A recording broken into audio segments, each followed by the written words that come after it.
Pour animer des temps collectifs, un cadre que l'on pose systématiquement, ce sont les lignes de conduite. Donc, lignes, parce que ce ne sont pas des règles, c'est-à-dire que si on n'est pas complètement sur la ligne, on ne va pas se faire taper sur les doigts, mais ce sont vraiment en fait des points de vigilance. Et donc chez nous, en fait, chez LBP, on a 3 lignes de conduite qui sont extrêmement importantes, qu'on utilise donc dans les temps collectifs professionnels, mais aussi par extension, parce que c'est vraiment quelque chose qui nous aide à avoir des conversations qui changent la donne. Donc ces 3 lignes, la première, c'est dire l'important. Et j'ai même envie de dire oser dire l'important. Oser dire l'important, c'est d'abord oser pour les personnes qui peuvent être un peu timides ou réservées ou qui ont du mal à parler dans un groupe.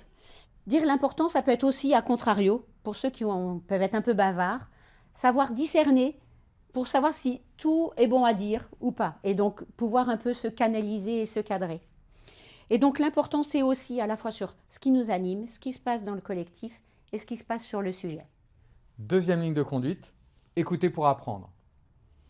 Écouter pour apprendre, ça semble assez logique, on est tous finalement assez capables d'écouter. Et néanmoins, on est plutôt formaté, c'est pas plutôt d'ailleurs, nous sommes formatés à écouter pour répondre, parce que nous sommes des animaux en anticipation et en réaction. Et comment vous savez que vous écoutez pour répondre? Eh bien, c'est pas très compliqué en fait. Si quelqu'un est en train de vous parler et que vous êtes déjà en train de préparer votre réponse alors qu'elle n'a pas fini sa phrase, c'est que vous êtes en train d'écouter pour répondre. Écouter pour apprendre, c'est prendre le temps d'apprendre sur ce qui a été dit, sur la manière dont ça a été dit et voire même sur la manière dont on réagit nous-mêmes à ce qui a été dit. Et donc, ça nécessite de prendre ce temps. Alors, on n'a pas tout ce temps, donc c'est plutôt une question d'intention. Écouter pour apprendre, c'est avoir une forte intention d'apprendre à chaque fois que quelqu'un nous parle et nous dit quelque chose.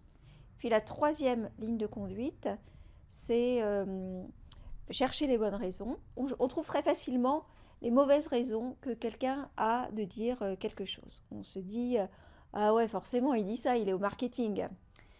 Eh bien, chercher les bonnes raisons, ça veut dire que même si quelqu'un m'énerve, et surtout s'il m'énerve, je pars du principe qu'il a une bonne raison de dire ce qu'il a à dire.